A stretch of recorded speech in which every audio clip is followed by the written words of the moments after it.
Ladies and gentlemen, the U.S. military invasion of Gaza has begun. Yes, I said that. The U.S. military invasion of Gaza is happening. Many of you might think that this is clickbait. You might think that, oh, you're being hyperbolic, Kendall, when you're saying that this is an invasion.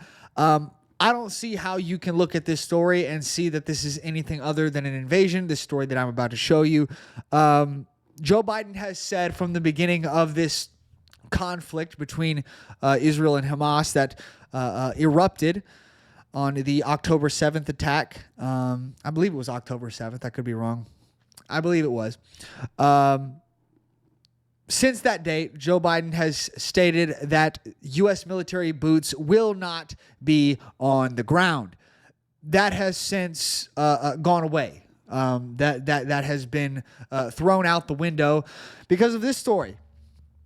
From military.com, Gaza pier construction begins amid concerns over attacks on troops and aid workers. Now, I know what you're thinking. Oh, Kendall, that's clickbait. You're being stupid. This isn't an invasion. This is boots on the ground. This is armed U.S. military boots on the ground in Gaza. And as I'm about to show you, this has already escalated into shots being fired. Yes, this has. And I'm going to get to that in just a second. But let's get into the story here. As U.S. soldiers and sailors begin construction of the pier that the Biden administration hopes will provide a critical lifeline of aid to war-torn Gaza, it won't, by the way. Military leaders are trying to assure critics that American troops will be well defended from attack and aid groups, that same protection won't endanger them and their work. That's a lie. This is a war zone. You're actively putting our military troops in harm's way. They've already been fired upon already from mortar attacks, as I'm about to show you. There's no way you're going to be able to keep them out of harm's way. They're in a freaking war zone, bro. There's missiles flying from across continents, man. From all over they're flying all the way from Yemen, all the way from Iran, all the way from Lebanon. Like, this is happening, okay? They're not just going to be out of harm's way because you say so. They've already been fired upon as it is. But like I said, let's continue. In a briefing Thursday, a senior military official said that at-sea assembly of parts of the pier began earlier that day, with military planners anticipating the structure will be ready to start bringing in humanitarian aid in early May. Also, on Thursday, Pentagon spokesman Major General Pat Ryder confirmed to reporters that a mortar attack hit the shoreline earlier this week at the location that will eventually become the site of the pier, but caused only minimal damage. Right. So our troops are already being fired upon, as it is, even before this construction began, and you're foolish if you think that is not going to continue. Now, this pier, of course, will be controlled by the IDF, the Israeli Defense Forces. Ladies and gentlemen, I got to be honest with you. I don't think that this is I don't think that this is going to be providing aid to Gazans. I think that this is Biden's way of getting supplies, getting weapons to Israel, while making it appear to his voter base that he is helping the Gazans. Like I said, this pier is being controlled by the IDF and the U.S. military. There is no direct connection here to Hamas, to the government in Gaza. There's no direct connection here. There's no lifeline to get supplies into the Gazans. This is going to be going to the IDF, as this port will be controlled by them, this pier. Ladies and gentlemen, like I said, I don't think that this is a way to get supplies to the Gazans. I believe this is Biden trying to continue to back Israel while making it appear to his voter base like he is, standing with the Gazans, standing with the Palestinian people, and is really, really being critical of Israel and their military. Guys, he's lying. he's lying. I'm sorry. I don't see how you can sit here and say that this is anything other than an invasion of Gaza by the U.S. military. Because here's the reality. The Biden administration and the military-industrial complex would love to have boots on the ground in Gaza.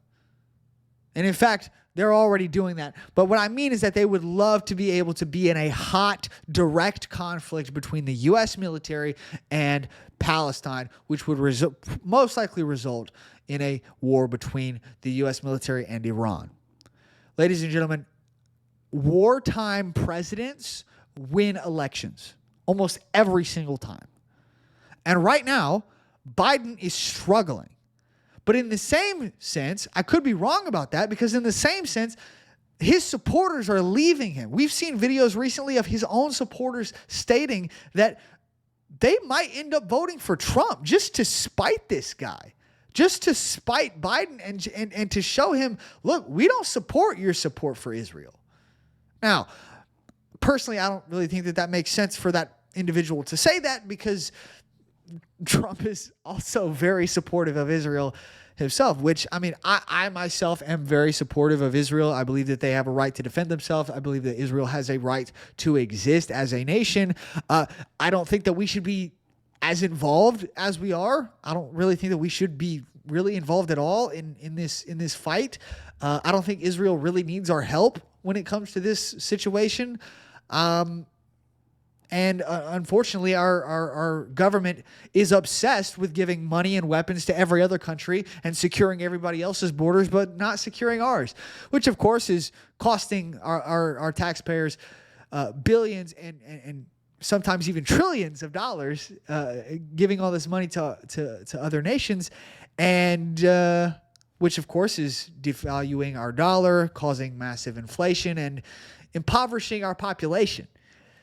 Yeah, I'm not a fan of this. I don't think that they need our help. I don't think that we should be really all that involved. You know, maybe some intelligence work would be fine. But other than that, they don't really need us personally. And this, of course, is coming on the heels of all of this violence that is happening on U.S. college campuses. We got these stories from the Columbia Spectre. Dozens occupy Hamilton Hall as pro-Palestinian protests spread across campus. Ladies and gentlemen, this devolved into a very large riot. As you can see from this picture of this guy breaking into this masked criminal, breaking the windows so that he can occupy the Hamilton Hall on the campus of or on the Columbia campus. Dozens of protesters occupied Hamilton Hall in the early hours of Tuesday morning, moving metal gates to barricade the doors, blocking entrances with wooden tables, chairs, and zip tying doors shut. We've got some crazy video. Check this out.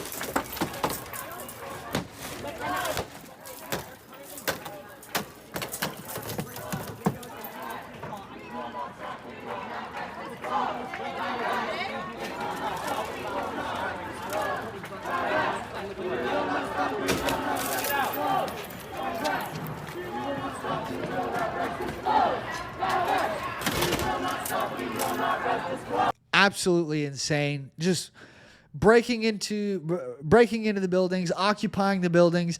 And of course, after this, these students said that they were demanding that the university provide them with food and water so that they don't starve to death and become dehydrated and so that they can survive. And they blamed the university, saying, how dare you not feed us and provide us with food and water? Yes, they actually said this. This is something that this was a legitimate argument that they made, is that these universities that we are actively destroying and keeping them from operating, they should give us food and water. We're going to destroy them, but they should fuel our destruction of them by giving us food and water. It's our fault that all of this is happening. But they should still just, just the level of entitlement is insane, man. It's freaking insane. Ladies and gentlemen, these people on these college campuses are communists. Okay? They're communists. A lot of these people don't even know what they're fighting for. They don't know why they're there. There's been recent videos coming out of these protesters. Somebody walks up and says, "Hey, why are you protesting?" And they'll be, "Well, we just want Colombia to stop. What do we want Colombia to stop doing?" Literally, that's like literally almost a direct quote of what this young girl said in this interview. This young protester, they don't even know why they are there. And many of these people at these protests that have now devolved into riots, many of these people are not even students on this campus. Many of these people are communist agitators that are using this as an opportunity to go after and to once again destroy an institution in the United States, because the communists want a revolution. This is what communists do, ladies and gentlemen. They destroy democratic and republics so that they can install communism. Now, of course, communism has never worked ever in its entire history, but this is what they want because they believe in this utopia that they will one day achieve whenever someone does real communism. Whatever the frick that means. Ladies and gentlemen, this, of course, resulted in the New York Police Department now rushing in to destroy this riot that has damaged the Columbia University buildings and has devolved into insanity. The New York Police Department is, as we speak, as I'm doing this video, this is on the 30th. Or I'm shooting this video on the 30th.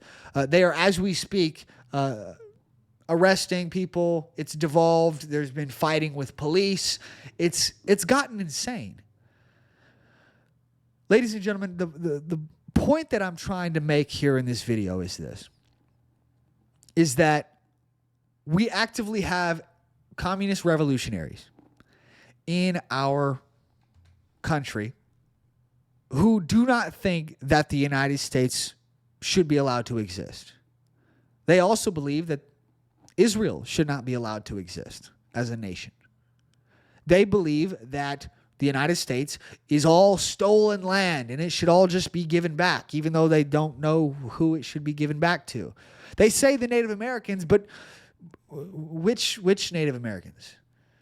Oh, well, this land should, for example, let's take the Great Plains, for example, in the middle of the United States.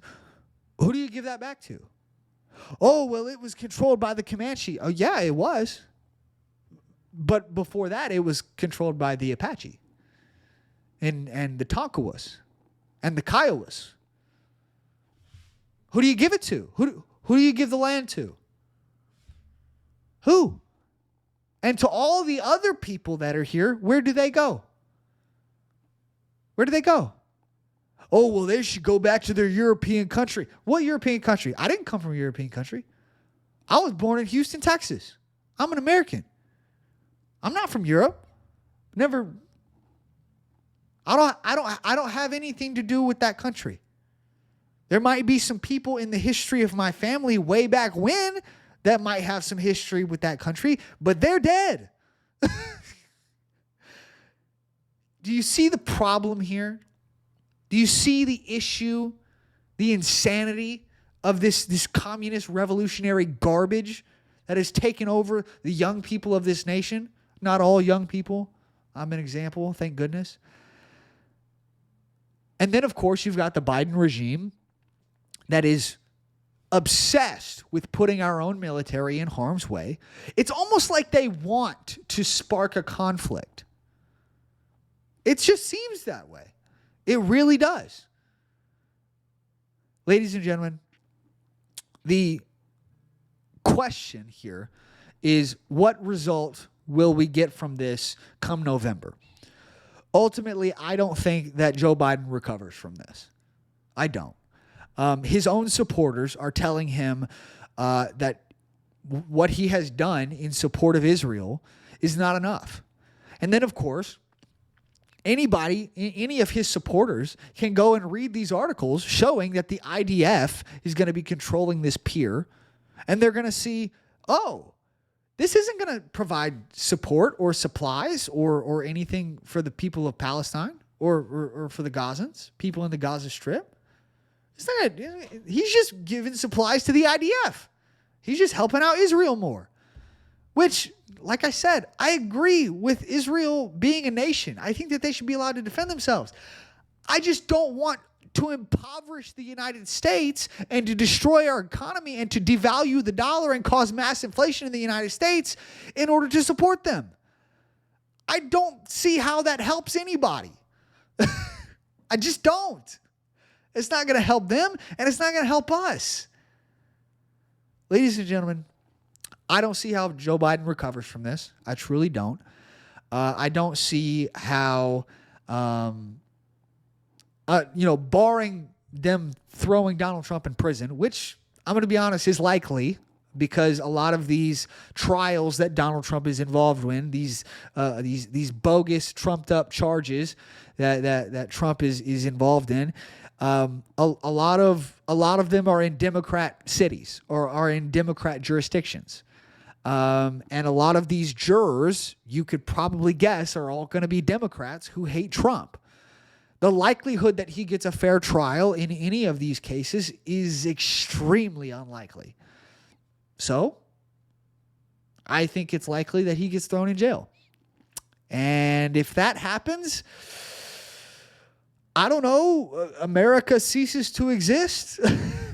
Like, you've got the front runner for the Republican Party being politically persecuted by the Democrat Party, and the Democrat Party trying to throw the Republican GOP primary candidate in prison because their own candidate, the Democrat candidate, Joe Biden, is extremely unpopular. I believe it was Stephen A. Smith. Now, listen, you know it's bad for the Democrats when Stephen A. freaking Smith is going on his show. I believe he went on his own show and said, and just bashed these Democrat fake trumped up charges against Donald Trump, these fake trials against Donald Trump, and said, you don't have an argument here. You don't think that you can beat him come November. So you're using these fake lawfare to try to throw him in prison. And I'm sorry, not sorry really, but I can't help but agree. For example, let's look at this hush money trial with Stormy Daniels. The original charge is a misdemeanor charge. Okay, that was past its date where they would be legally allowed to charge him. The reason that they gave for why they were able to charge him and why they were upgrading that charge to a felony was that this that he did this in order to cover up some other crime that was a felony crime. When Alvin Bragg was asked what that felony crime was, he said, we're not going to disclose that at this time. And to this date, even though the trial is ongoing, that crime has yet to be disclosed, yet to be named. We still don't know what this magical fairy tale felony charge is. They tried to claim during the trial that, Donald Trump, he was a part of a conspiracy to, he was going to these news organizations and he was telling them not to, and he was forcing them not to post bad things about him. I'm going to be honest with you. One, that's not illegal. It's not illegal to do that. It's not illegal to go to a news organization and ask them to not write bad articles about you, especially during a political campaign. It's not illegal to do that. It's also not illegal to go to certain journalists that work for these news organizations and purchase their articles from them. And then after you've purchased their story, their articles from them, you simply don't publish them. This has been done by hundreds of political candidates over the years. This is not something that is illegal. So, we are still waiting on this magical fairy tale felony charge against Donald Trump. My point here is, ladies and gentlemen, I don't see how Joe Biden can recover. I don't see how Donald Trump loses the election. But of course, we were saying that during 2020, and we all remember the shenanigans that went down in 2020. Of course the Time magazine article where they talked about the shadow campaign to save the 2020 election. Yeah, we all remember. Ladies and gentlemen, if you want to win this election, you got to get out and vote. And that sucks. It sucks that, we as a nation, we know that there's going to be some kind of shenanigans. We know that there's going to be some kind of tomfoolery in our elections. That's really sad. It's really sad that we have to, just come out in such massive droves and just overwhelm the election process so that we can be sure that our candidate that we really want to win is going to win. It's sad that we have to do that. But that's the state of our country. And it only gets better when we, the people, stand up and make it so. And it starts in November, ladies and gentlemen. It starts with getting your family and your friends registered to vote. And on election day, or hey, maybe you early vote, whatever. I don't care. But whatever you do, get out and vote. And take our country back, man. Contact your representatives about bills and certain things that you want done. That's all fine and dandy. Protest in the streets. But ultimately, the people in our government that are bent on destroying our country, these communists that are bent on destroying our country, the only way we're going to fix that is by getting the right people in office. And remember, getting the right people in office is only the first step. It's only the first step. But you can't get to the second, third, fourth, fifth, 10th step without taking that first one, which is getting the right people in office. I don't know, man. I don't know where we go from here. I know that the universities are falling apart, which is kind of their own fault. It's kind of their own fault. These far left universities invited in all of these far left people, trained them up to be a bunch of far left zealots, and then they're surprised when the far left zealots do far left zealot things. I don't know what they were expecting. I kind of want the police to just stand down and just destroy the universities. I don't care. They're all a bunch of far-left, crazy psychopath institutions anyways. Burn them down. I don't care. This is just the left eating the left at this point. I don't know what to tell you. You want me to defend the far-left universities that have cultivated this type of psychopathic behavior for decades now? No, I'm not going to defend them. Ultimately, though, I do want law and order. I want the law to be respected. I want the police to be able to come in and enforce the rule of law. Now, it's sad that they didn't do this during the BLM riots. It's sad that they weren't doing this whenever these universities have been fueling this anti-white racism for the past decade. It's sad that they haven't been fixing those issues back then, but I guess I'll take what I can get. I don't know, man. I don't know where we go from here. We shall see in November. I'm going to leave it there. I'll have another video coming for you guys on Friday. Thank you guys so much for watching. Make sure you hit that like button, subscribe, leave a comment down in the comment section, share the show with your friends, follow me on all the socials down in the description, and hit that notification bell so that you can be notified whenever we put out new videos. And I will see you guys in the next one.